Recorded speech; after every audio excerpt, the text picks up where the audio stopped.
Itulah mengapa Rasulullah itu disebut Abdul Karim, karena Rasulullah itu yang menjadi sebab kenapa penghuni surga tadi itu mendapatkan kemuliaan.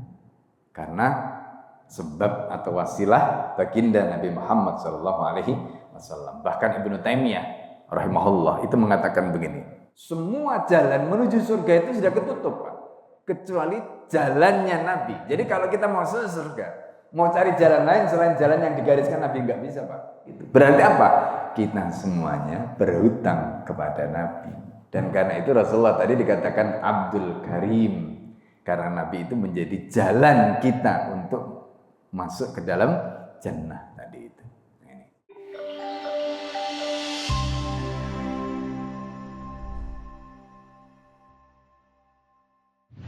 Assalamualaikum warahmatullahi wabarakatuh.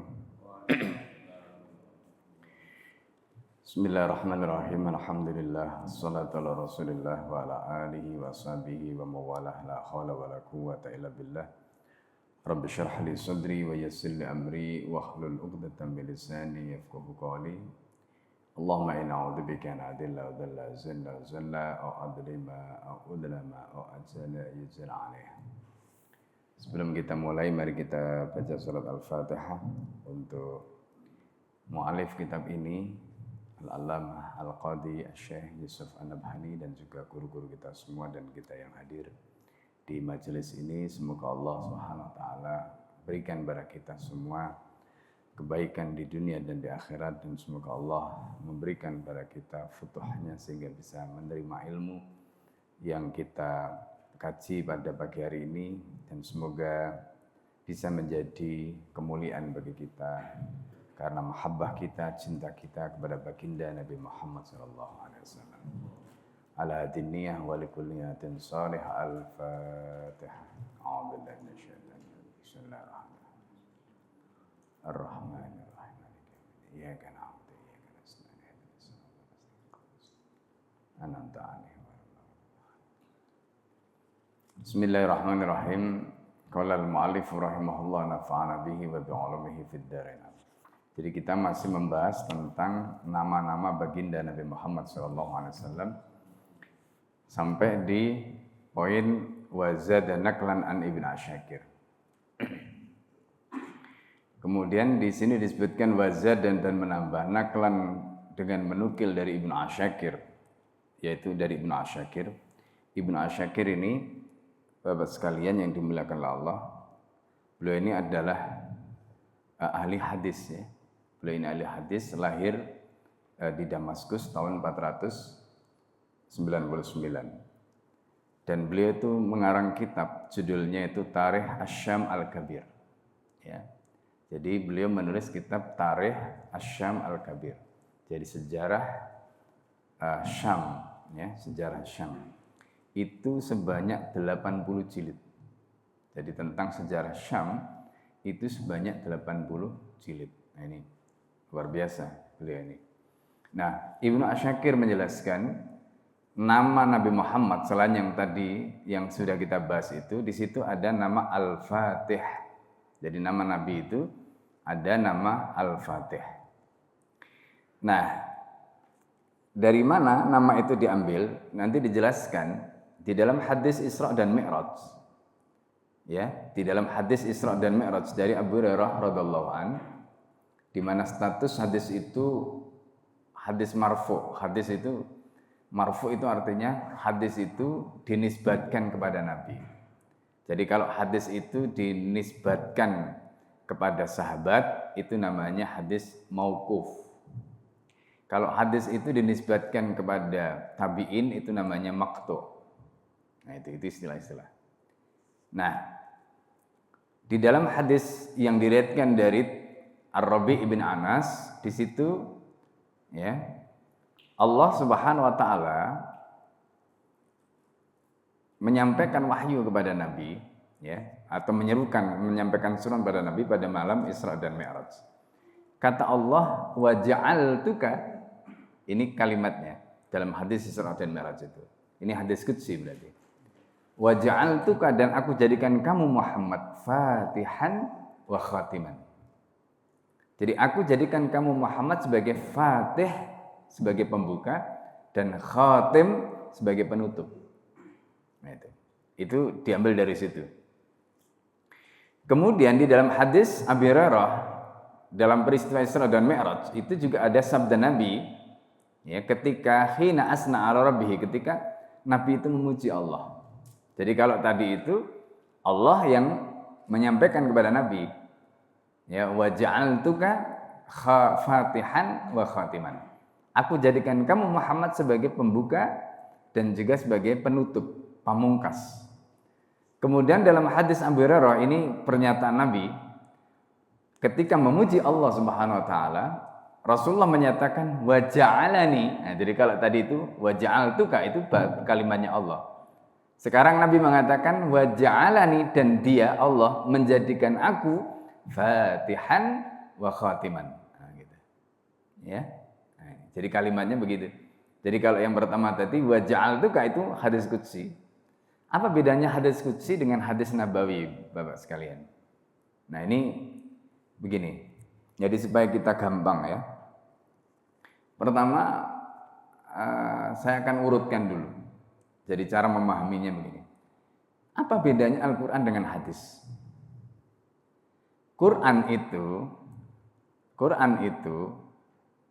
wahyu dari Allah. Hadis itu wahyu dari Allah. Berarti apa? Maknanya dua-duanya dari Allah. Itu Quran. Berarti dalam hal ini antara Quran dan hadis itu sama. Karena wahyu dari Allah atau maknanya dari Allah. Yang kedua, Quran itu lafadznya atau redaksinya itu dari Allah. Sedangkan hadis itu redaksinya dari Nabi Muhammad. Nah, gitu. Nah, dari situ nanti kita bisa membedakan kan antara Al-Qur'an dengan hadis. Jadi bedanya apa?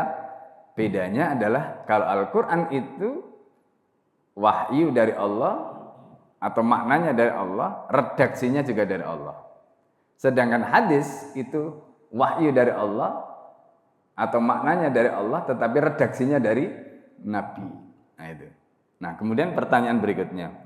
Itu tadi hadis secara umum. Lalu kemudian apa bedanya hadis tadi yang itu kita sebut tadi itu sebagai hadis secara umum?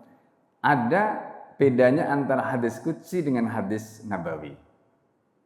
Nah, hadis qudsi itu adalah hadis Nabi juga, tapi dinisbatkan kepada Allah. Gimana maksudnya dinisbatkan kepada Allah? Misalnya, ya, qala Nabi, ya, fima yarwihi an rabbih. Nabi bersabda sebagaimana yang diriwayatkan dari Tuhannya. Nah, gitu. Nah, itu berarti hadis qudsi. Karena di situ ada kalimat, ya, qala Nabi fima yarwi an rabbih. Nah, di mana ini redaksinya tetap dari Nabi. Nah, karena di situ dinisbatkan pada Allah, maka disebut hadis qudsi. Contohnya kayak tadi, wa ja'altuka fatihan wa khatiman. Aku jadikan kamu Muhammad sebagai pembuka dan penutup. Nah, itu. Jadi nisbat kalimatnya tadi itu dinisbatkan kepada Allah meskipun yang membuat redaksi adalah Nabi. Nah, dari situ nanti kita bisa memahami bedanya kalau begitu hadis qudsi dengan Al-Qur'an apa? Ya beda sekali. Al-Qur'an itu redaksinya dari Allah, Nabi itu tidak meredaksikan. Gitu. Nabi itu tidak meredaksikan. Nabi itu cuma menyampaikan. Nah, gitu.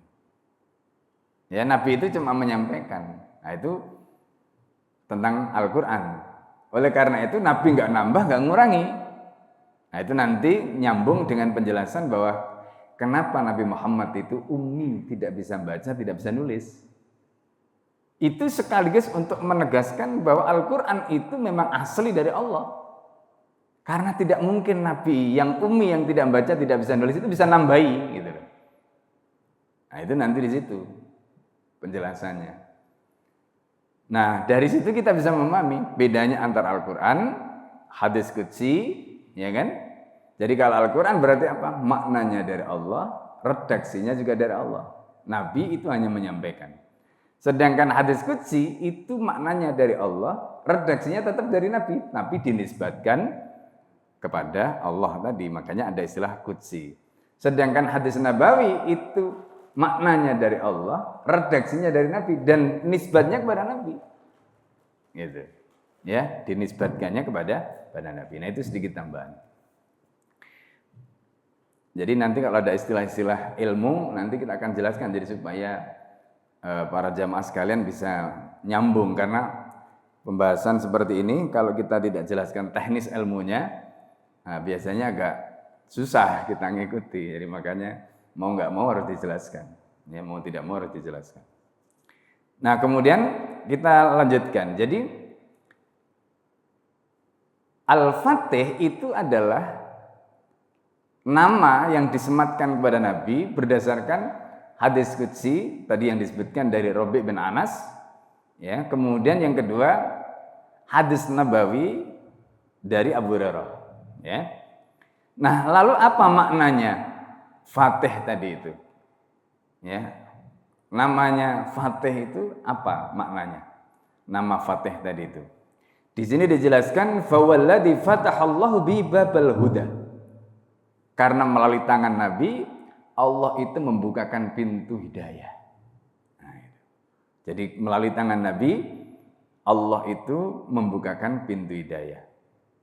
Termasuk diantaranya Allah itu membuka, ya, wa fataha amsarul kufri. Jadi wilayah-wilayah yang sebelumnya kafir itu begitu Rasulullah diutus, akhirnya wilayah-wilayah itu menjadi Islam. Nah, ini diantaranya. Termasuk kemudian melalui tangan Rasulullah Allah membuka pintu-pintu surga. Gitu. Ya. Termasuk juga membuka mata-mata yang buta, telinga yang tuli, hati yang tertutup. Ya, termasuk jalan-jalan ilmu yang bermanfaat, amal soleh. Itu semuanya melalui siapa? Melalui baginda Nabi Muhammad SAW. Jadi kita ini sekarang bisa ngaji begini. Jadi dulu kalau kita bayangkan ya, dulu itu belum ada Pak ilmu seperti yang dikuasai oleh umat Islam hari ini. Kalau misalnya kita sekarang belajar bahasa saja, yang kita pernah sampaikan kan, bahasa Arab saja itu ada paling tidak 12 cabang ilmunya. Belum lagi kalau kita bicara Al-Quran. Al-Quran itu kata Imam Az-Zarkasi itu ada 48 cabang ilmu. Kemudian dalam Al-Itqannya Imam As-Suyuti itu ditambahkan lagi menjadi 80 cabang ilmu. Al-Quran tok. Dari Al-Quran tok itu menjadi 80 cabang ilmu. Kata Imam As-Suyuti, kalau kita belajar masing-masing ilmu itu, umur kita habis, ilmunya nggak habis. Subhanallah. Pertanyaannya, itu kapan mulainya? Apakah umat-umat dulu punya ilmu seperti ini? Nggak ada, Pak. Umat-umat dulu itu nggak punya ilmu seperti umat Islam hari ini. Gitu loh. Belum lagi kalau kita nanti bicara ilmu hadis. Hadis dengan ilmunya. Ya, hadisnya tok itu berapa juta? Kita pernah ceritakan kan, Imam Ahmad itu di kepalanya ada 1 juta hadis. Sementara yang ditulis dalam kitab musnadnya itu hanya 23.000. Berapa banyak itu yang hilang? Imam Bukhari ada 700.000 atau 800.000. Imam Muslim juga begitu. Ya kan? Sementara di kitabnya, kemudian belum lagi ilmunya. Itu semuanya pertanyaannya, siapa yang membuka ilmu-ilmu tadi? Baginda Nabi Muhammad SAW. Masya Allah. Ya kan? Nah, itu. Jadi luar biasa. Makanya kemudian tadi disebutkan Nabi itu disebut Al-Fatih karena Nabi itu yang kemudian membuka jalan-jalan ilmu. Ya, jalan-jalan ilmu tadi itu dibuka. Ya, bahkan sekarang itu ilmu terkait dengan sakofah.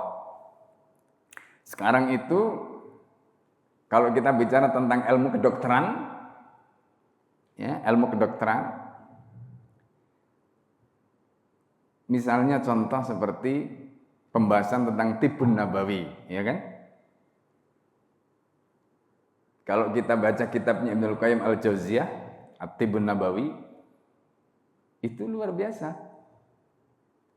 Belum lagi kalau kemudian kita lihat sekarang penelitian hari ini tentang kedokteran modern yang ternyata mereka melihat pada bagaimana sosok Nabi itu juga mengajarkan cara hidup sehat yang luar biasa juga. Jadi itu ada penelitian.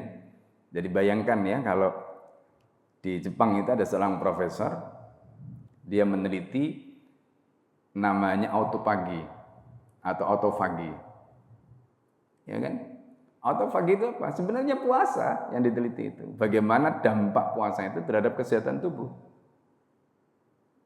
Itu kan salah satu gitu. Itu kalau kita bicara tentang bagaimana ilmu umum tadi yang kemudian hari ini berkembang dengan kedokteran yang gak karu-karuan tadi, itu ternyata orang kemudian meneliti bagaimana Rasulullah itu hidup sehat. Ya. Nah itu Masya Allah, begitu diteliti semakin terbuka. Gara-gara meneliti atau menemukan autofagi tadi, profesor itu dapat hadiah Nobel. Nah, coba bayangkan, ya kan? Nah, ini contoh. Nah, itu gambaran tentang bagaimana Rasulullah SAW tadi itu menjadi pembuka. Ada yang mengatakan Al-Fatih itu karena Rasulullah bersabda, kuntu awalan nabiyina fi khalqi wa akhirahum fil ba'thi. Aku adalah orang yang pertama diciptakan, tapi yang terakhir diutus. Nah, itu yang pernah kita sampaikan di awal. Ya, itu yang kemudian nanti ada istilah Nur Muhammad. Jadi pada saat Nabi Adam alaihissalam itu tergelincir, ya, kemudian beliau itu mau diturunkan, ya, di muka bumi, diajari oleh Allah bagaimana caranya bertobat. Nah, termasuk diantaranya Nabi Adam itu bertawassul dengan Nabi Muhammad SAW yang ketika itu belum ada, tapi namanya sudah ada. Nah, itu yang tadi disebutkan, ana awwalun nabiyyin, kuntu awwalan nabiyyin, aku adalah nabi yang pertama, fil khalqi, diciptakan, karena sudah ada tadi itu nurnya tadi, wa akhirahum fil ba'thi, tetapi yang paling akhir diutus. Nah, ini makanya disebut Al-Fatih. Kemudian berikutnya wa Toha, nama nabi itu Toha, ya. Nah, itu disebutkan dalam riwayat An-Naqash, ya, dari Nabi SAW. Di situ dikatakan li fil Qur'ani sab'atu asma, aku punya nama 7 di dalam Al-Qur'an. Ya, aku punya nama 7 di dalam Al-Qur'an. Pertama Muhammad, wa Ahmad, wa Yasin, Toha, Muzammil, Mudaththir, Abdullah. 7. Ya. Muhammad, Ahmad, Yasin. Jadi Yasin itu Yasin wal Qur'anil Hakim, dan itu nama Nabi. Yasin itu, ya, Toha, ya, Muzammil, kemudian Mudaththir dan Abdullah. Itu nama Rasulullah, berarti ada 7. Nah, di sini disebutkan kalau hadis yang terkait dengan ini sahih, maka disebutkan di situ ada 5 nama yang disebutkan dalam hadis Mut'im, Jubair bin Mut'im, ya, dalam beberapa riwayat. Nah, itu disebutkan ada 5. Kalau dalam riwayat tadi disebutkan ada 7.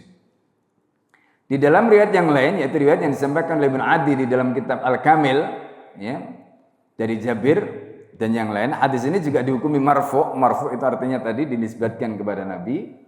Rasulullah mengatakan, innali inda rabbi asyara asma, aku punya 10 nama, ya, di sisi Allah. Kemudian disebutkan 5 tadi dalam hadis Jubair bin Mut'im. Kemudian ditambahkan wa ana rasulur rahmati, aku adalah nabi yang membawa rahmat.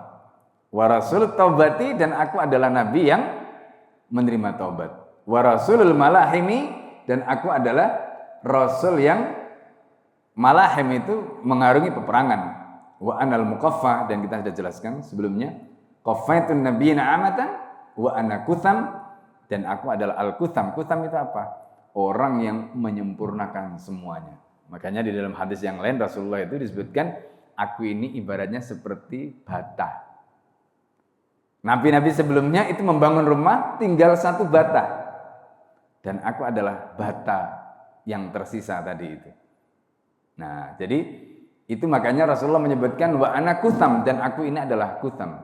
Ya, nabi yang al-kamil al-jami', ya, yang menyempurnakan semuanya tadi itu. Itulah Rasulullah sallallahu alaihi wasallam, ya.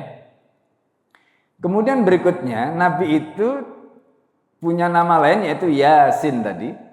Nama Yasin. Nah, itu diriwayatkan bahwa Nabi tadi menyebutkan bahwa aku punya 10 nama tadi, sudah disebutkan di situ. Di antaranya adalah Nabi itu punya nama Yasin, ya, dan Toha tadi itu. Nah, kemudian ya meskipun nanti ada yang mengatakan bahwa hadis tentang ini dhaif, tetapi ulama yang lain mengatakan ya karena menyebut nama tertentu di situ, tapi Imam Az-Zarqani memberikan penjelasan hadis yang menyebutkan bahwa Nabi itu punya nama Yasin dan Toha tadi itu dikuatkan oleh hadis yang lain. Nah, gitu. Ya, dikuatkan oleh hadis yang lain. Makanya pernah kan saya sampaikan sebelumnya, jadi terkait dengan bagaimana cara kita melihat atau menilai sebuah hadis, itu tidak boleh serampangan. Jadi misalnya ini ada satu ulama mengatakan hadis ini dhaif misalnya gitu. Kita tidak boleh langsung membuang begitu saja, maka kita harus melakukan penelitian. Ya, termasuk kalau ada ulama hadis lain. Karena begini, Pak. Hadis itu ya kadang-kadang hadisnya itu sama. Orang yang meriwayatkan sama, tapi menilai orang yang sama dan hadis yang sama itu kan bisa beda antara satu orang dengan orang yang lain. Gitu. Kenapa? Ya masing-masing kan punya keilmuan yang berbeda. Iya kan? Nah itu. Nah, oleh karena itu di kalangan ahli hadis sendiri itu nanti ada tiga istilahnya itu kelompok. Ada yang disebut dengan mutasyaddid. Mutasyaddid itu kelompok yang sangat keras. Gitu. Mutasyaddid itu. Jadi yang pokoknya sangat gitu, sangat ketat gitu, dalam menilai hadis itu. Nah, yang kedua itu ada yang disebut ya, istilahnya itu mutawasid. Ya. Mutawasid ini tengah-tengah gitu. Jadi dia tidak terlalu ketat, tapi dia juga tidak terlalu longgar. Nah, itu yang tengah-tengah. Nah, yang ketiga itu nanti ada yang disebut mutasahil. Nah, mutasahil ini yang agak longgar. Nah, itu. Nah, di sini misalnya Imam Asyuti dimasukkan di kelompok yang ketiga, ya. Itu disebut mutasahil. Sebelum Imam Asyuti ada namanya Al-Haythami. Al-Haythami itu gurunya Ibnu Hajar Al-Asqalani, muridnya Al-Iraqi. Nah, Al-Iraqi itu sendiri ya termasuk nanti Ad-Dhahabi itu dikenal sebagai mutasyaddid, termasuk yang paling ketat gitu. Kemudian tengah-tengah itu nanti ada Ibnu Hajar Al-Asqalani, itu yang disebut mutawasid. Jadi begitu dalam menilai hadis itu. Ya, kadang-kadang ada yang ketat, ada yang tengah-tengah, ada yang longgar gitu. Ya, jadi kita sebagai orang awam yang belajar gitu, yang penting itu ada ulama hadis gitu, yang bisa kita jadikan sebagai rujukan. Jadi misalnya kalau hadis ini dhaif menurut ini, ya, tapi kalau yang lain masih ada yang mensahihkan dan itu adalah ulama hadis yang kompeten di bidang itu, ya sudah ambil, nggak apa-apa. Gitu. Wong kita ini bukan ahli di situ gitu. Jadi dalam posisi tadi itu status kita itu seperti muqallid, orang yang bertaklid kepada ahli tadi. Nah, gitu caranya ya. Jadi supaya kita tidak pusing gitu. Nah, kemudian nama berikutnya adalah Abdullah. Namanya Nabi itu Abdullah dan itu disebut dengan tegas di dalam surat Al-Jin ayat 19. Jadi Allah menyatakan wa annahu lamma qama Abdullah. Wa annahu dan ketika, ya wa annahu lamma, ya dan sungguhnya ketika qama Abdullah. Jadi berdiri atau bangkit Abdullah hamba Allah itu. Nah, Allah itu menggunakan kata Abdullah di dalam Al-Quran itu cuma sekali. Dalam surat Al-Jin ayat 19 tadi. Tetapi Allah menggunakan kata abduhu. Beda ya, antara Abdullah dengan abduhu itu beda. Meskipun nanti sama-sama nisbatnya, sandarannya itu kepada Allah. Tapi yang pertama kan jelas itu Abdullah. Nah itu sekali saja. Tetapi kalau menggunakan kata abdu, abdina, ya dan seterusnya tadi itu banyak. Tapi Abdullah itu cuma sekali. Nah ini sebagai catatan, ya. Nah misalnya contoh ya, di dalam surat Al-Baqarah ayat 23. Wa in kuntum fi raibim mimma nazzalna ala abdina. Nah itu menggunakan kata abdina. Kalau kamu ragu, mimma nazzalna ala abdina, apa yang kami turunkan pada hamba kami. Nah sedikit ini faedah ya. Jadi di dalam bahasa Arab itu yang namanya sandaran. Gini, kita sajalah misalnya. Jadi ketika seseorang itu dinisbatkan kepada sesuatu yang mulia, maka orang itu menjadi mulia. Nama Nabi Abdun tadi ketika dinisbatkan kepada Allah, Abdullah, mulia apa tidak? Mulia, karena dinisbatkan kepada Allah. Sama seperti Abdina, ya, atau misalnya Subhanalladzi asra bi abdihi. Itu cara Allah untuk memuliakan hambanya tadi dengan menisbatkan kepada dirinya.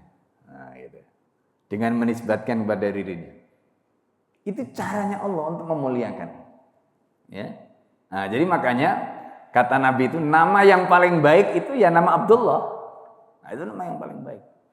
Atau nama yang dinisbatkan pada Allah, Abdurrahman dan sebagainya tadi itu. Itu nama yang paling baik. Ya. Ini. Nah itu tentang Abdullah tadi ya. Dan itu banyak sekali nanti dalam Al-Quran. Jadi kadang-kadang menggunakan abdina, abdihi, kemudian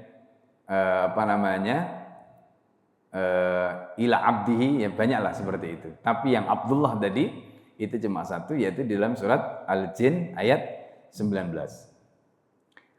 Nah kemudian di sini ada penjelasan yang menarik ya, yang mungkin penting untuk Al-Fakir sampaikan. Ya. Jadi ketika Allah mengangkat Rasulullah SAW, di situ disebutkan, ya, maka Allah menyematkan nama. Jadi nama Abdullah tadi itu kepada Nabi. Nah, nama Abdullah itu kalau dalam bahasa Arabnya itu adalah ismul ubudiyah. Karena abdun itu artinya apa? Hamba. Berarti Abdullah berarti apa? Hambanya Allah. Berarti apa? Orang itu disebut Abdullah karena orang itu adalah ibadah, ahli ibadah. Nah, itulah. Ya. Makanya kalau nanti di dalam surga itu Allah itu memanggil penghuni surga itu dengan kalimat ya ibadi. Nah, gitu. Ya ibadi. Nah, itu berarti apa? Berarti terkait dengan ubudiyah. Nah, ubudiyah itu apa? Penghambaan. Nah, gitu. Nah, makanya di dalam bahasa Arab itu ada istilah lawannya dari abdun itu sayyid. Sayyid itu tuan. Ya kan? Sayyid itu tuan. Nah, itu. Nah, makanya nanti ada istilah kedaulatan. Itu bahasa Arabnya siyadah. Siyadah itu dari kata sayyid. Gitu. Nah, kalau dalam Islam kedaulatan itu di tangan Allah. Karena apa? Yang namanya sayyid itu adalah Allah, karena manusia itu abdun, kan begitu. Ya, makanya asyadalillah, kedaulatan itu tangan Allah karena Allah sayyidnya.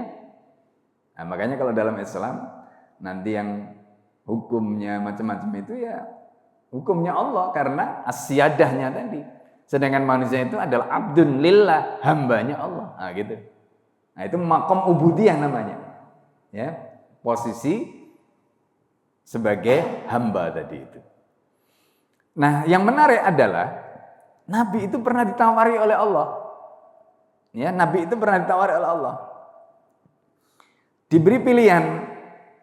Ya, diberi pilihan.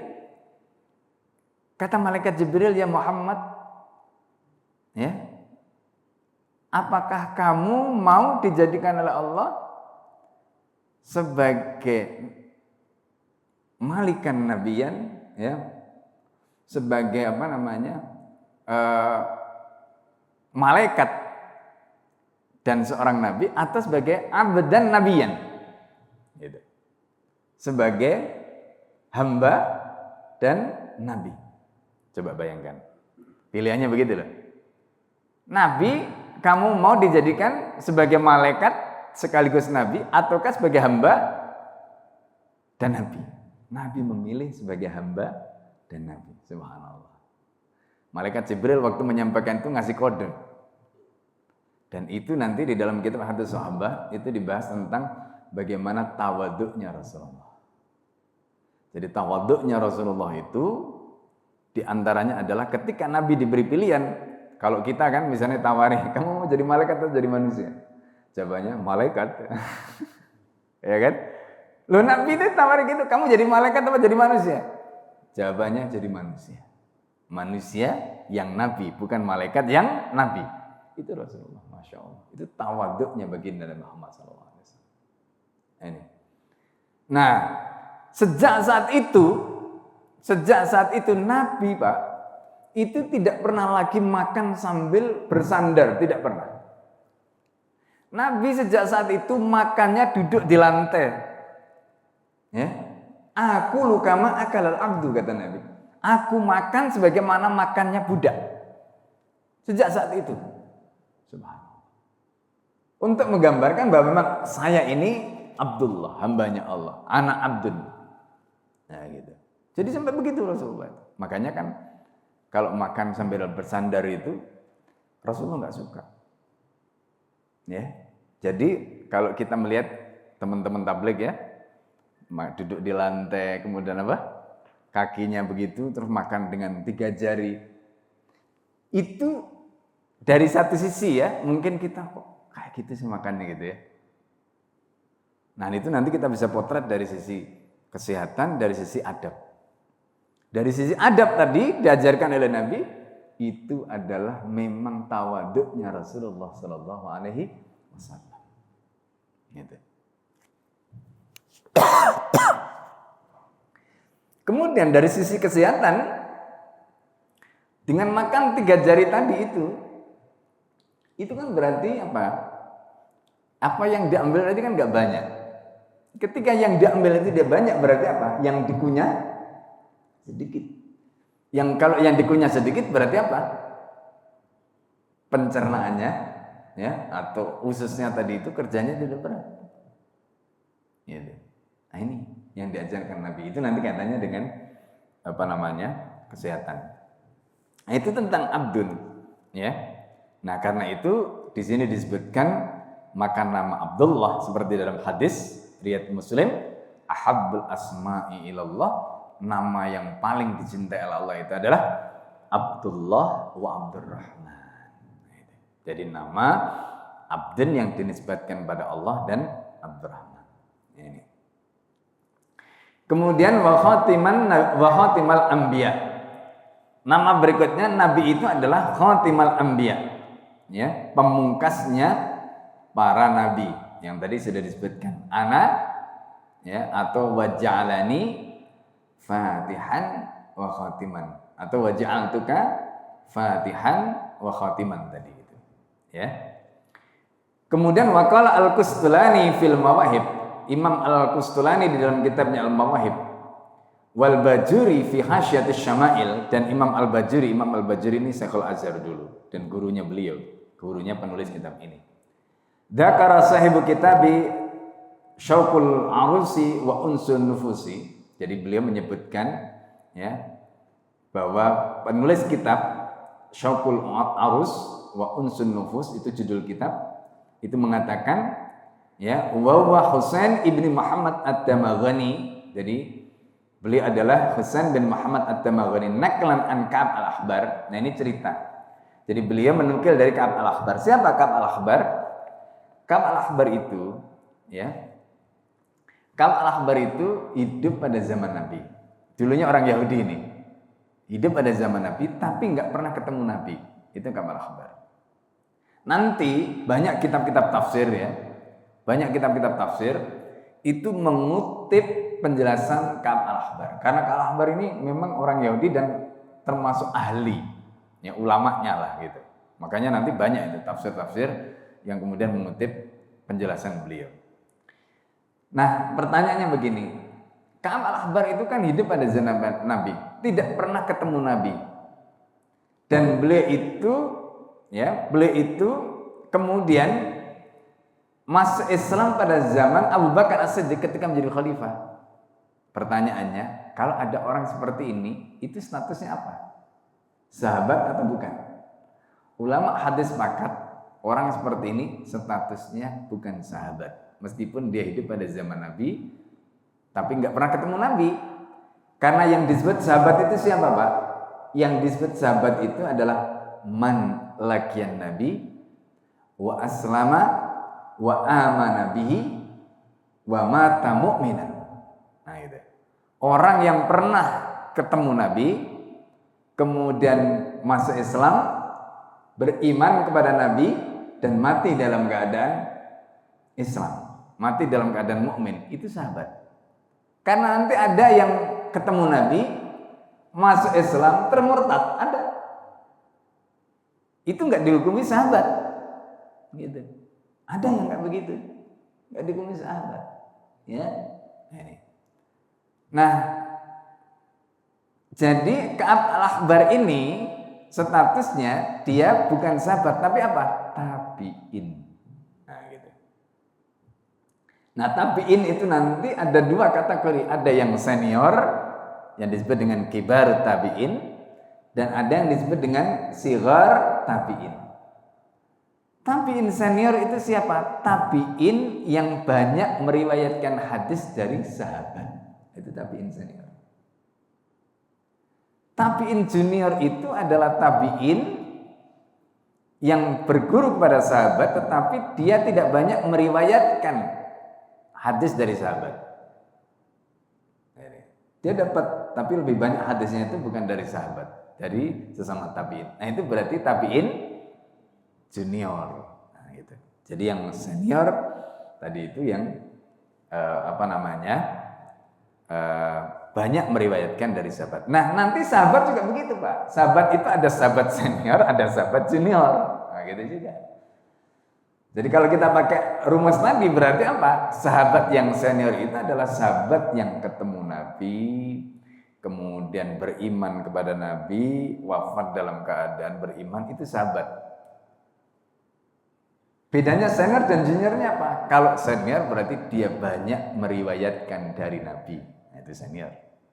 Kalau junior, dia tidak banyak meriwayatkan dari Nabi, tapi dari mana? Dari sesama sahabat. Nah itu namanya sahabat junior. Gitu. Jadi sahabat junior. Nah, ini ya. Nah, itu.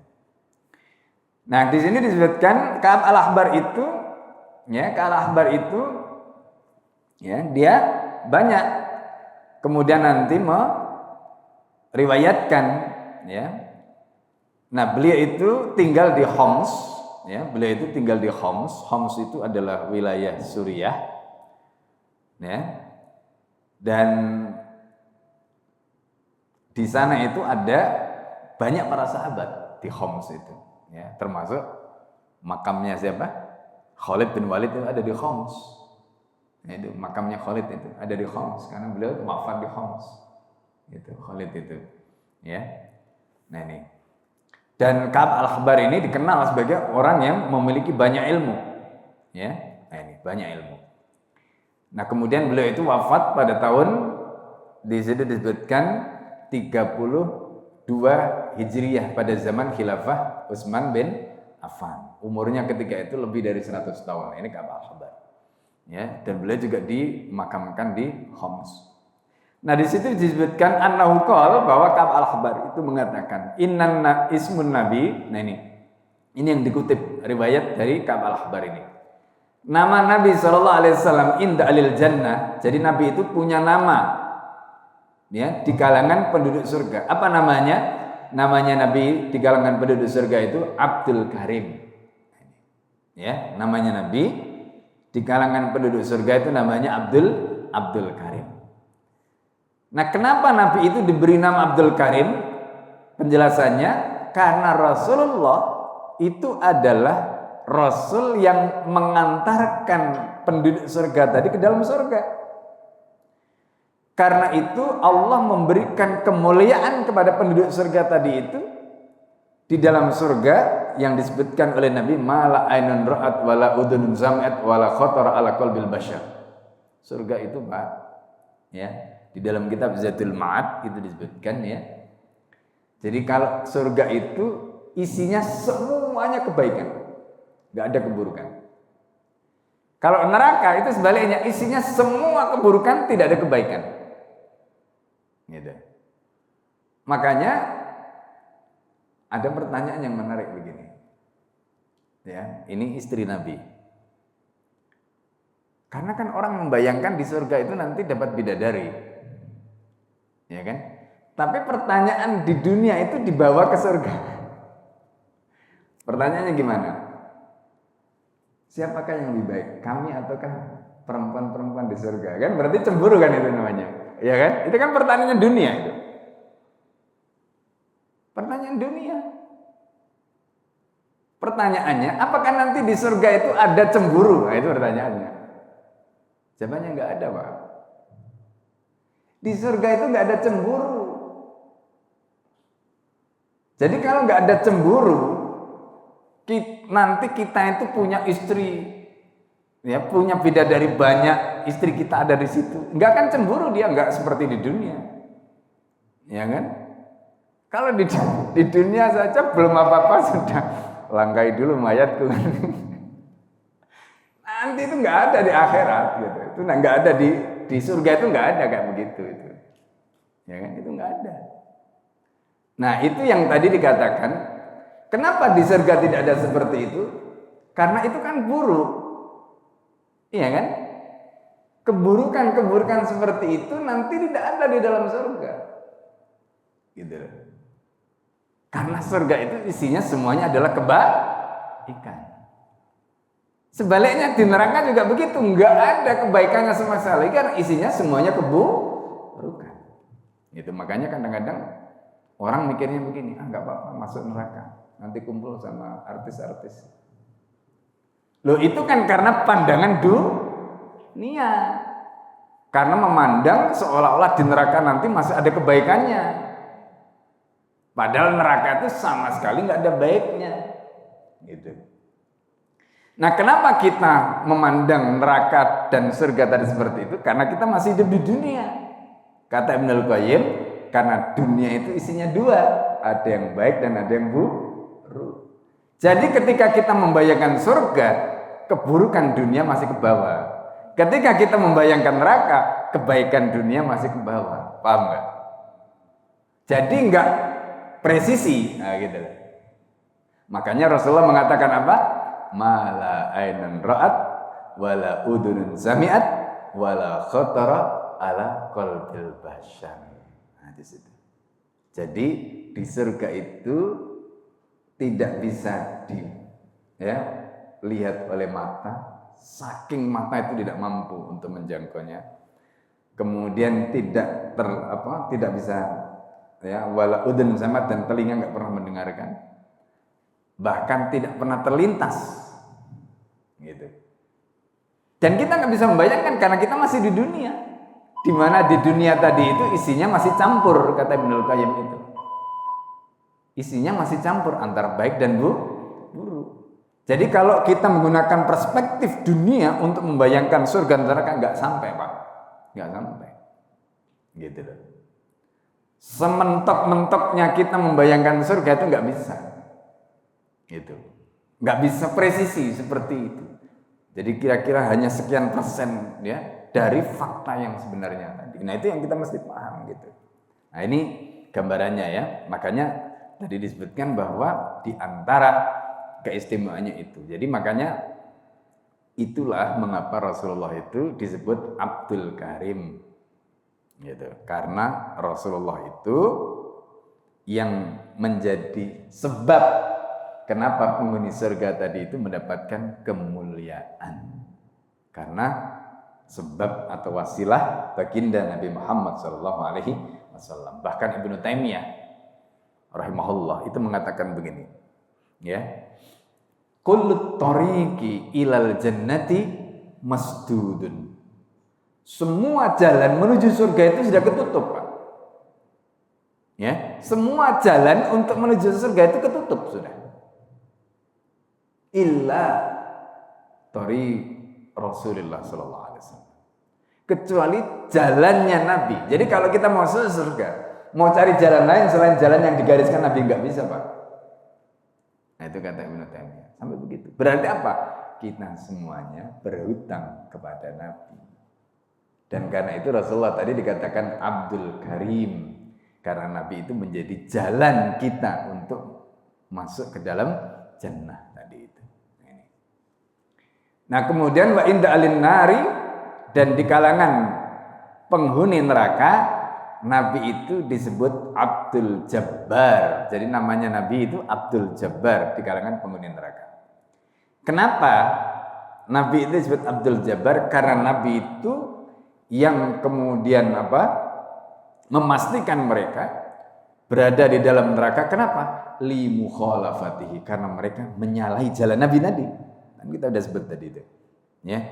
Kullu tariqil jannah masdudan illa tariq Rasulullah sallallahu alaihi wasallam. Semua jalan menuju ke surga sudah ketutup kecuali jalan Nabi. Jadi begitu ada orang lewat bukan jalan Nabi, pasti dia nggak akan sampai. Nah, jadi ketika orang itu tidak mengikuti jalan Nabi, maka dia pasti akan masuk neraka. Itu namanya Abdul Jabbar. Nah, gitu. Abdul Jabbar. Nah, bahkan ini. Jadi kalau kita baca di dalam surat Asy-Syu'ara ya, ayat 105, itu kan ada kalimat begini, kadzabat qaumun nuhinil mursalin. Kadzabat ya, telah mendustakan kaumnya Nuh al-mursalin, para nabi. Padahal kaumnya Nuh itu cuma mendustakan Nuh. Kenapa kok Allah katakan yang didustakan para nabi? Nah, di sini penjelasannya. Artinya ketika orang itu menolak satu nabi, berarti sama saja dengan menolak semua nabi. Jadi kalau hari ini misalnya orang non-muslim ya, yang mendapatkan kitab itu mereka tidak mau mengimani Nabi Muhammad, menolak Nabi Muhammad, itu artinya apa? Berarti mereka juga menolak nabinya. Ya kan?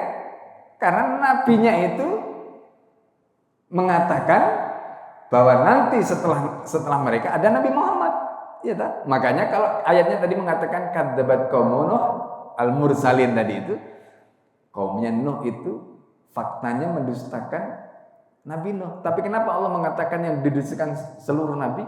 Karena tidak boleh mendustakan satu nabi, kecuali itu pasti akan mendustakan semua nabi. Nah, gitu. Jadi makanya ini hati-hati. Kita itu sebagai orang Islam juga begitu, Pak.